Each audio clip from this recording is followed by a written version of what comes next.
नमस्कार प्रेक्षकांनो, स्टार प्रवाहावरील लग्नानंतर होईलच प्रेम या मालिकेच्या आगामी भागात आपण पाहणार आहोत की आर्या प्रेग्नेंट आहे हे आता सर्वांना कळालेलं असतं। तेव्हा काव्य ही अतिउत्साहाने आर्याला विचारते की आम्हाला हे कळू दे, बाळाच्या बाबाचं नाव सांग ना।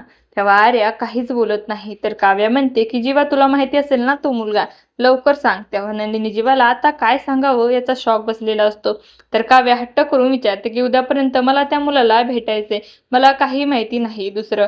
तर इकडे आता नंदिनीवर ओरडते, मी सर्वांना काय सांगणार, अशी अपेक्षा होती की माझ्या पोटात जीवाचं बाळ वाटते का।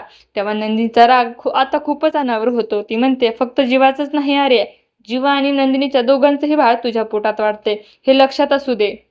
तर जीवाला आता या दोघींचं काय सुरू आहे हे कळतच नाही, तो खूपच गोंधळून गेलेला असतो। तर असं काही आपल्याला या भागात पाहायला मिळणार आहे। तुम्हाला जर आपला व्हिडिओ आवडला असेल तर चॅनलला लाईक, शेअर आणि सबस्क्राईब करायला विसरू नका। धन्यवाद।